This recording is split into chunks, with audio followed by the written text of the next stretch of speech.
everybody. Welcome back to another episode of Coast to Coast on the Her Hoop Stats Podcast Network. I'm Crina Mustafa alongside Calvin Wetzel, and we are in college season. Opening night was this week. If you didn't catch the breakdown of that, make sure you go watch the press break after this on the Her Hoop Stats Podcast Network. They broke down everything from the season openers, and Cal and I are going to get into a ton of stuff today. We're going to talk a little bit about the narrative around the next class of college players following Angel Reese, Caitlin Clark, Cameron Brink, that whole class of players that are now on the W, and kind of talk a little bit more about parity. We talked a little bit about it at the start of last season, but it feels a little bit more of an interesting angle this year. And then we'll get into some of our favorite performances and stats of the week. And of course, we will end off with games to watch for you. Cal, are you ready? Yeah, I'm not gonna lie to you. I'm a little bit less ready today than I usually am, but I Yeah. feel like we could all use some positivity, and talking ball with you brightens my day. So it's the first week of college basketball season. I'm gonna enjoy it as much as I can. Yeah, definitely feel you on that. A little bit of a weird couple of days, and yeah, let's talk some ball here. I wanted to give this as our headline of the week because I saw a couple of articles about it. I saw a few people talking about it, and it kind of interested me with this next class of college players. And there was this article that's called "With Clark and Reese Gone, New Crop of Talented Women's Basketball Players Ready to Take Over." Obviously, Caitlin Clark and Angel Reese were not the only players in that class that is included in this narrative, but of course they do headline it. My question here is, are the new crop of players taking over, or have we already kind of been building towards this and it just kind of feels like this now? And we're going to talk about the ESPN graphic that they put out on the first day where like Paige Bueckers is in that next crop of players, but she's kind of not really the next crop of players. Like she's kind of been this for a while. So Cal, I'm curious to get kind of your thoughts on this whole narrative. Yeah, she almost bridges the gap, I feel like, because she was, it's easy to forget, the national player of the year, not the freshman of the year, the national player of the year. Her freshman year when Caitlin Clark was also a freshman, and then Paige got hurt, and then Caitlin Clark kind of became like the media darling, and we kind of like forgot about Paige a little bit, and now Paige is like back, kind of right at the top of the headlines with Juju, as sort of the faces of college basketball, and Juju's relatively new, but Paige really isn't. It just almost like feels that way. But I think it's some of both to answer your question. Like we do have this new crop taking over, and like Juju's part of that, but even younger than Juju, like we're going to talk about some really good freshmen in a little bit that are bursting onto the scene. We're And bringing back freshman fire for year yes, 2. Let's go. freshman fire. I forgot about that. I'm glad you brought that up. How But could you forget? it's been too long. It's been too long since we had a college basketball podcast. I'm glad we're back. Yeah. I do think that like it has been building to this too, though. Just when you look at like where the game has been going, like the entire women's and girls basketball, not just like college women's basketball. I think like down to the youth level of girls basketball, like more investment at a lot of different levels, down to lower level college, high school, AAU, everything. And that just leads to like more talent coming up. And we're gonna talk about that a little bit too with parity. But I just think that like that's where you get like more star power that you're starting to see, and like all these names that people love to follow now in women's college basketball. I feel like last year I saw tweets from like in March from not even people who are like us, like hardcore women's fans, just people who are kind of like neutral on the spectrum and just like basketball, who are like, you know what, like the women's game just has way more star power than the men's game right now. And like that's true. I think like we're getting a lot of star power, and I think that's where it's coming from, and it's really cool to see. Yeah, we kind of started this conversation of the next crop of players last year, after that Paris game between South Carolina and Notre Dame, when like Hannah Hidalgo and Malaysia Fulwiley kind of burst out as like these fantastic freshmen who were like, yeah, I mean, we may have all these seniors who are about to leave for the W after this year, but we got the game in our hands. Like we're good. We are rising. We bring a really exciting style of basketball, and I think so. I think that's kind of like a good way to measure, just these players that are coming up. And it's so weird because you have your Jujus, you have your Pages, and it's just like it feels like such a good time to be a women's basketball fan. And I like what you said about kind of starting from the ground up in terms of the talent that's coming up, especially for me, like with a Canadian perspective. I wrote this week about all the Canadians that kind of showed out on the first night of NCAA hoops on both the women's and the men's side. And I think the number of players that made significant impacts has increased since the last couple of years. And of course, before that. And I'm just like going through all these performances and I'm like, oh my gosh, like there's so many players who are super young, who are rising through the ranks. And, part of that is that kind of national experience, the stuff that you go through from the grassroots level. And it's kind of cool to watch the growth kind of happen in real time. And yeah, I think it's good also because it bridges that gap between the professional and the college kind of fan base and audience and demographic that you're looking towards, because it just makes it so much easier to follow all these players throughout their journey. And with that, you are going to get more resources because more people are going to be plugged in. So I think it's a really interesting topic. I do want to bring up this graphic from ESPNW because I'm sorry. And this is your YouTube plug. If you're not listening on YouTube, please listen on YouTube. It is a beautiful graphic. Like, well done. They've got, the players who are now in the W on the top there. You see Rukia Jackson, Aaliyah Edwards, Camille Cardoso, Caitlin Clark, Angel Reese, JC Sheldon, Cameron Brink, Alyssa Feely, and they're all on top of these clouds. And then on the bottom, you have Lauren Betts, Paige Bueckers, Malaysia Fawali, Juju Watkins. I am wondering why they decided to go. Like, someone wrote this comment, why did y'all send them up to glory? And I thought that was hilarious. And then there's another comment there that says Paige has had the torch for a long time, which is kind of what we're alluding to when we're talking about this. I just thought this graphic was hilarious. Like, they could have put graduation caps on those first year W players, but hey, I mean, go off. But it is a good, I guess, representation of what we're talking about here in terms of the players that have gone on to play professionally and the players that are currently playing in college basketball. But there is a lot of parity. We talked about it last year. Cal, what sticks out to you about this year's parity? And do you have any thoughts on that graphic for ESPN?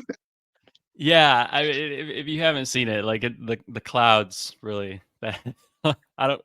This is why they need to hire you or hire someone. I don't know, Oh but no. I'm no graphic designer. I can give you ideas, but I'm no graphic designer. I've seen your stuff. You're selling yourself short on that one.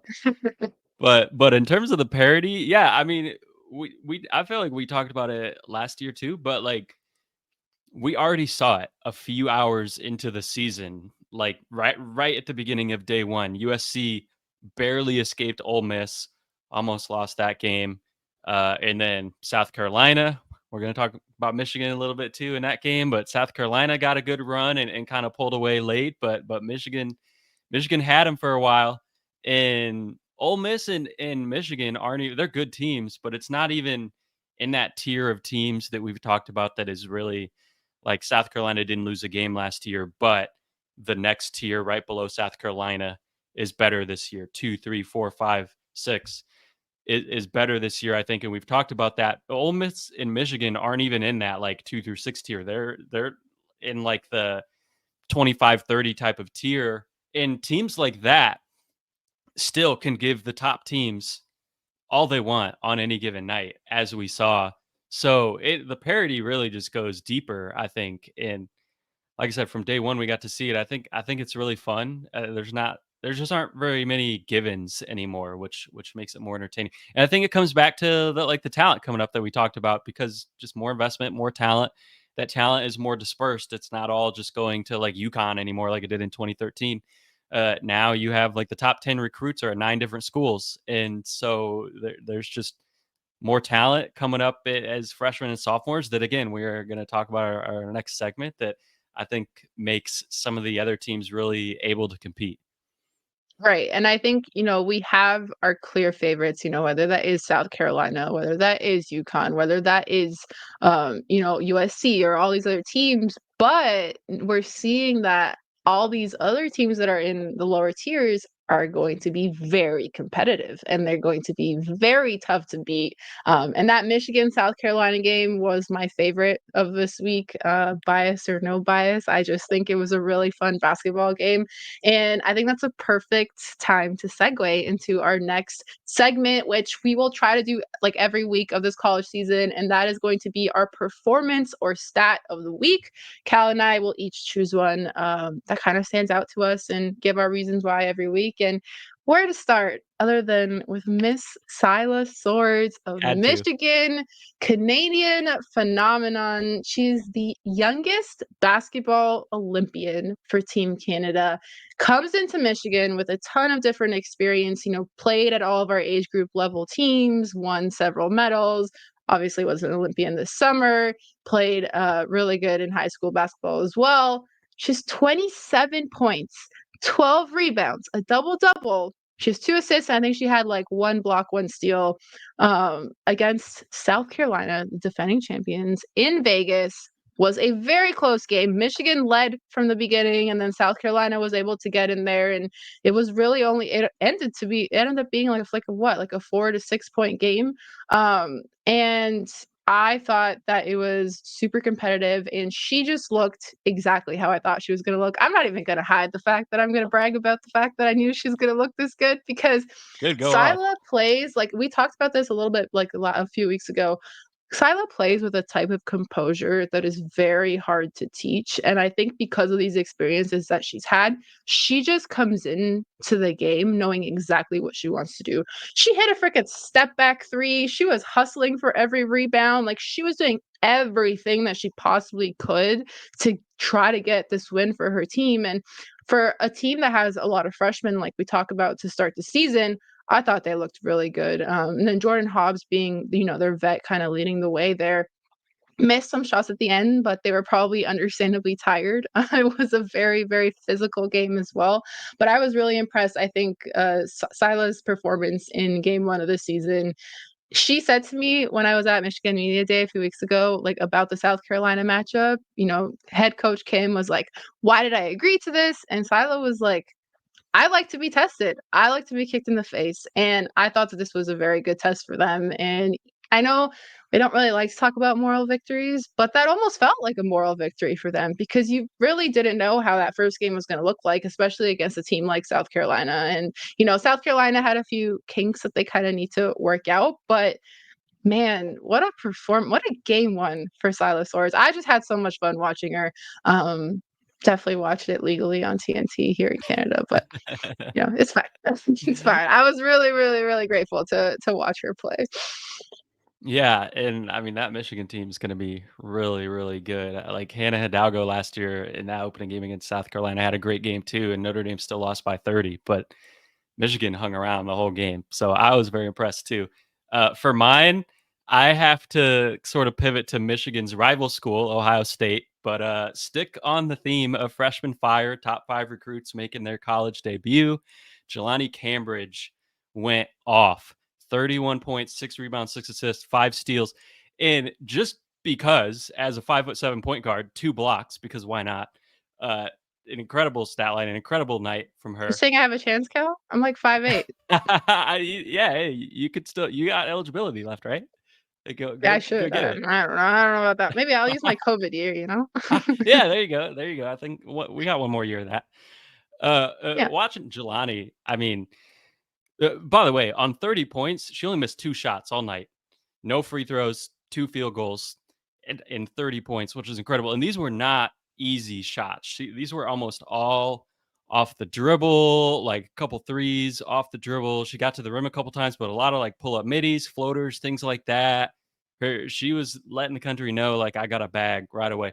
And like, obviously, no, it didn't come against South Carolina. Like, nothing is as impressive as doing it against South Carolina, which Sila Swords did. But Cleveland State is a good mid major. This isn't like some team in the 300s that's going to finish 7-25. Like, Cleveland State's been to the tournament in recent years. They got a good shot going back again. So this was an impressive performance from Jelani Cambridge. No freshman has put up that stat line in the Hoop Stats era at all, like in their debut or just at all as a freshman. So really cool for Kevin McGuff. I think you lose JC Sheldon at point guard, and just right away bring in someone of this caliber to run the offense, to get after it in that press, and just wreaking havoc like both ends. I was very impressed with her, and I think she's gonna keep Ohio State at a level. A lot of people thought maybe they'll drop off after what they lost, but I don't really think so. I think they're gonna be right there again in the mix at the top of the Big Ten. Yeah, and it just goes back to what we were saying about some of these really high recruits being kind of spread out against all these different teams of the league and not being at the same school. Sila being one of them, and Jelani being one of them. And yeah, just really impressive performances from a bunch of freshmen. Like even outside of these two, I think Louisville did great against UCLA this week, and they have a really good freshman group as well. And it's just really exciting to watch all these players just play so well. And I also realized I forgot to put up the picture of Sila when I was talking about her. I just got so excited, and I forgot to put the picture up. Talking about Sila, there she is against Raven Johnson, who did get a block against Sila's three at the end of the game after that step back three. So good defense on that. By the end, they were kind of hunting Sila down, but as they should have. 27 points was a pretty good debut. But yeah, those two are our performances of the week. I'm really excited to see how they continue to play in their next matchups. Is there anything else from this kind of opening week, Cal, before we get into our games to watch that you want to talk about? Yeah, I think like the press break covered a lot of it, but we just got some really good matchups to start the college basketball season. We already talked about USC Ole Miss, and Ole Miss is going to be a really good team. I think that game said more about them than it did about USC, and USC obviously still found a way to get the win. And then like South Carolina, Michigan, and I know we got more good games coming up that we're going to talk about. It keeps going. Yeah, and I think actually one of the things that stood out to me about this week is, especially in a lot of the closer games, is it just came down to who was able to execute at the end, because I think a lot of teams got really good looks if they were on the losing side of it, but just weren't able to knock down some shots, whether that was Michigan, whether that was Ole Miss as well. Just couldn't knock down some shots at the end there. And I think that's just going to continue to get better for each team as they kind of get more reps in for the season, because it is the beginning of the season. These are a lot of young teams as well. So I just think that the level is going to pick up even more. And the fact that we've already started with this level is really, really exciting. But let's get into these games to watch. I have a little graphic for three of them, and in the notes, Cal said that I stole the games to watch from him because I chose Only two the of the ranked ranked versus ones. ranked ones. Hey, let's Yeah, be yeah, clear. yeah, yeah, yeah. Let's be clear. Yeah. Cal just says I steal everything from him every week, but no, it's fine. It's fine. I'm not No, it's salty. my All fault. right. I snoozed. You got to the notes first, so you win. All right, let's get into some of these games. I was gonna call them my games to watch, but there really are games to watch. We got Duke versus Maryland on Sunday at 1 p.m. Eastern on Fox Sports 1.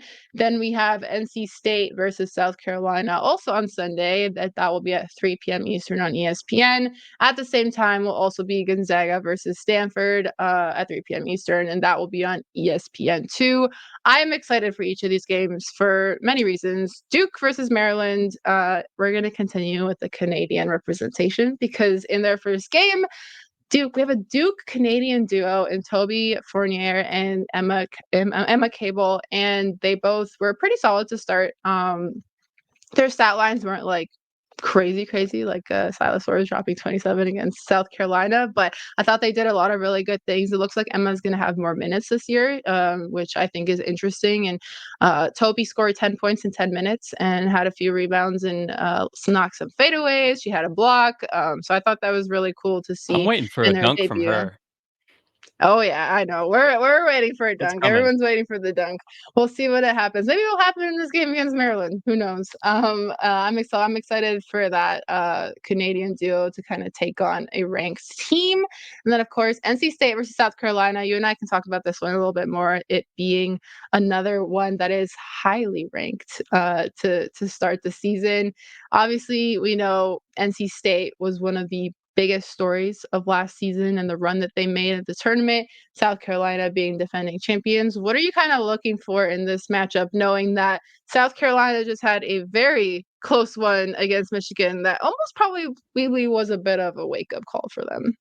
Yeah, well, and NC State came out a little bit slow in their first game too, and so I don't know if they were looking ahead to this one or not, but it's a Final Four rematch, obviously, and I always enjoy watching Sanaya Rivers play against South Carolina, just with her athleticism and what she's able to do in terms of getting downhill and things like that. That's going to be really fun to watch. So I'm looking forward to this one a lot. Yeah, and I think something else to note for South Carolina is that Ashlyn Watkins had her charges dismissed and has been cleared to return to team activities. So I'm not really sure what the timeline is on her return to play yet, but I think that was something that they were definitely missing against Michigan, and I'm interested to see. Also, actually, real quick before I even forget, shout out Chloe Kitts, man. She was incredible for South Carolina against Michigan. Like, talk about, having people return to the team and having those vets on the team. She was just so aggressive and assertive and decisive in all of her moves to start for South Carolina. And I just had a blast watching her because she knew exactly what she wanted to do. She knew exactly where she wanted the ball. And I just thought that was so important for South Carolina getting that win. And yeah, just being a blast to watch her. I almost forgot to mention her. I was like, how could I not mention her? Because she had a fantastic game. Yeah, could we talk about how good Dawn Staley is at developing players? Because every year it feels like this happens where someone like Chloe Kitts, who was already good, just comes Mhm. out and all of a sudden is incredible. And we realize that the fact that Dawn retains her players because they love her and she is able to work with them and develop them, we shouldn't be surprised at how much South Carolina players improve from when they come into that program to when they get to be juniors or seniors. It's a testament to her, I think, and obviously giving Chloe a lot of credit too. Like, not trying to take that away from her, but I just think like this program continues to just amaze me with how well they are able to develop talent in the players that they bring in, and just year after year. It really doesn't matter who they lose. I mean, they lost a lot 2 years ago. This year, they really only lost Camilla, but they're always going to have people step up. Yeah, and Carla is a good example of a player that was able to Yeah. step up. Following the departure of Aaliyah Boston into the W, she steps up last year and she has a much bigger role. And we saw like how important she was to the South Carolina team.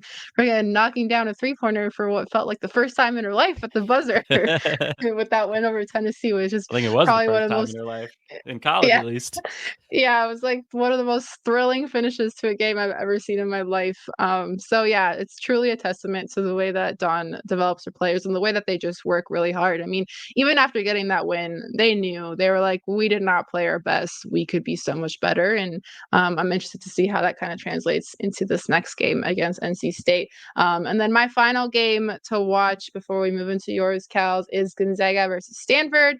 We're continuing, of course, the Canadian connection here. Yvonne Ejim got a double-double in her first game back with the Zags. It is her final year, of course. And then interested to see how they match up against Stanford, who obviously has gone through a lot of change in the last year and just in this offseason alone. So really excited for that one at 3 p.m. Eastern on Sunday on ESPN2. But without further ado, let's get to your games, Cal. The ones that I did not steal, but we can still talk about.